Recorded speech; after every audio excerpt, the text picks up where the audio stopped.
සුබ දවසක් ඔයාලා හැමෝටම අපේ ගෙදර YouTube channel එකට ඔයාලා හැමදෙනාම ගොඩාක් ආදරෙන් පිළිගන්නවා. ඔන්න ඉතින් මාසයකටත් වඩා වැඩි කාලයක් ගියාට පස්සේ තමයි වීඩියෝ එකක් අරගෙන අදත් ඔයාලා බලන්න ආවේ. ඔන්න මම අද ඔයාලට මේ දවස්වල ගොඩක් ට්‍රෙන්ඩින් වෙලා තියෙන රෙසිපි එකක් වෙන කැරමල් පුඩින් රෙසිපි එක බිත්තර නැතිව හදාගන්න විදිය තමයි කියලා දෙන්න යන්නේ. මුලින්ම මේ විදියට කුඩා භාජනයකට පිරිසිදු ඇල් වතුර වලින් මේස ඇඳි 3ක් විතර මම එකතු කරගන්නවා.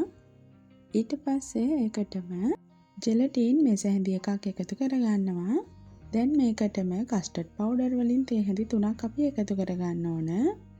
මේ විදිහට කස්ටර්ඩ් පවුඩර් සහ ජෙලටින් දෙකම එකට මිශ්‍ර කරගන්න හේතුව තමයි මේක අපි වෙන වෙන විදිහට දිය කරගන්න ගියොත් එහෙම අපේ රෙසිපි එකට එකතු කරන වතුර ප්‍රමාණය වැඩි වෙන නිසා.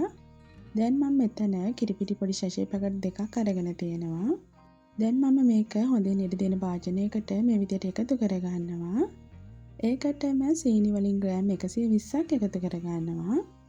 ඊට පස්සේ දැන් අපි මේකට හොඳින් නටන උණු වතුර මිලිලීටර් 250ක් එකතු කරගන්න ඕන. ඊට පස්සේ මුලින්ම අපි කිරිපිටි ටිකයි සීනි ටිකයි හොඳට මේ වගේ දිය කරගන්න ඕන. ඒ ටික හොඳටම දිය වුණාට පස්සේ නැවත මම මේකට වතුර මිලිලීටර් 250ක් එකතු කරගන්නවා. එතකොට සම්පූර්ණ වතුර ප්‍රමාණය මිලිලීටර් 500ක්. හොඳින් මතක තියාගන්න මේකට අපි එකතු කරගන්නේ හොඳින් නටන උණු වතුර. දැන් අපි කලින් දිය කරලා පැත්තකින් තියාගත්ත ජෙලටින් සහ කස්ටර්ඩ් මිශ්‍රණයත් මේකට එකතු කරගන්න ඕන. දැන් අපි මේ ජෙලටින් සහ කස්ටර්ඩ් ටික හොඳට මේ කිරි එකේ දිය වෙනකන් හොඳට මිශ්‍ර කරගන්න ඕන. මේ දවස්වල ලංකාව පුරාම ගොඩක් ප්‍රසිද්ධ කෑමක්නේ කැරමල් පුඩින් කියන්නේ. ඉතින් කැරමල් පුඩින් සාම්ප්‍රදායික විදියට හදනකොට ගොඩක් දෙනා ඒකට බිත්තර එකතු කරන්න පුරුදු වෙලා තියෙනවා. අද මම මේ කියලා දෙන රෙසිපි එක ගොඩක් රසවත් වගේම බිත්තර කන්න අකමැති කෙනෙකුට ඔයාලට ව්‍යාපාරයක් විදියට පහසුවෙන් කරගෙන යන්න පුළුවන් රෙසිපි එකක්. ඉතින් ඔන්න අපි දිය කරගත්ත මිශ්‍රණය මම දැන් මේ විදියට හොඳින් ඉඩ තියෙන භාජනයකට එකතු කරලා ලිපේ ගින්දර හොඳට මඩු මට්ටමේ තියාගෙන උණු කරගන්න හදන්නේ. මම ඒකට දැන් එකතු කරේ වැල්ල පවුඩර් ස්වල්පයක්. ඔයාලට වැල්ල පවුඩර් වෙනුවට වැල්ල එසන්ස් එක උනත් එකතු කරන්න පුළුවන්. දැන් ලිපේ ගින්දර හොඳට මඩු මට්ටමක තියාගෙන අපි මේක විනාඩි 7ක් 8ක් විතර මේ විදියට උණු කරගන්න ඕන. හොඳට මතක තියාගන්න හොඳට මඩු ගින්දරේ තමයි අපි මේ වැඩේ කරගන්න ඕන. මේ මිශ්‍රණය මේ විදිහට අපි ලිපේ තියාගෙන උණු කරගන්නේ මේකේ තියෙන වතුර ගතිය යම් තාක් දුරකට අඩු කරගන්න සහ ජෙලටින් වල ක්‍රියාකාරීත්වය වැඩි කරගන්න.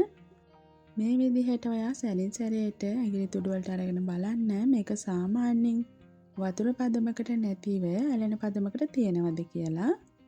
ඔන්න දැන් මගේ මිශ්‍රණය හරි පදමට ඇවිල්ලා තියෙන්නේ. මෙන්න මේ වගේ ඇඟිලි තුඩු වලින් අල්ලලා බලනකොට සාමාන්‍යයෙන් ඇලෙන ගතියක් මේ මිශ්‍රණයේ තියෙනවා. දැන් අපේ මිශ්‍රණය හරි පදමට ඇවිල්ලා තියෙන්නේ. දැන් අපි මේක කප්ස් වලට එකතු කරගමු. මේ වීඩියෝ එක බලන් ඉන්න ඔයාලට මේ රෙසිපි එක try කරන්න අවශ්‍ය නම් මේ වගේම ඔයාලගේ අතේ ඇති මුදලට මේ රෙසිපි එකට අවශ්‍ය කරන කප් සහ අමුද්‍රව්‍යයන් වලට මිලදී ගැනීමේ අවස්ථාවක් තියෙනවා. මේ රෙසිපි එක try කරන්න කැමති ඔයාලට අපේ online shop එක හරහා මේ budget pack එක මිලදී ගන්න පුළුවන් වගේම මෙන්න මේ කැරමල් පුඩින් ස්ටිකර් 5ක් සහ වැනිලා පොඩි ශෂේ පැකට් එකක් මේ සමග ඔයාලට ෆ්‍රී ලැබෙනවා. ඩෙලිවරි ගාස්තුවත් ඇතුළුව රුපියල් 1000ක් වැනි පුංචි මුදලකට ඔයා ලංකාවේ කොහේ හිටියත් ඔයාට ගෙදරටම ගෙන්වා ගැනීමේ අවස්ථාවක් තියෙනවා. ඔයාට පුළුවන් මේ පෙන්වන නම්බර් එකට WhatsApp message එකක් දාලා order එක confirm කරගන්න. ඔන්න දැන් අපි හදාගත්ත කැරමල් පුඩින් මිශ්‍රණය මේ විදිහට කප්ස් වලට දාගමු. කප් එකට මේ මිශ්‍රණය එකතු කරගනිද්දී උඩින් පුංචි ඉඩක් ඉතුරු කරගන්න. අපි මේකට තව කැරමල් එක එකතු කරගන්න ඕන. ඒක නිසා පුංචි ප්‍රමාණයේ ඉඩක් ඉතුරු කරලා මේ විදිහට මිශ්‍රණය එකතු කරගන්න.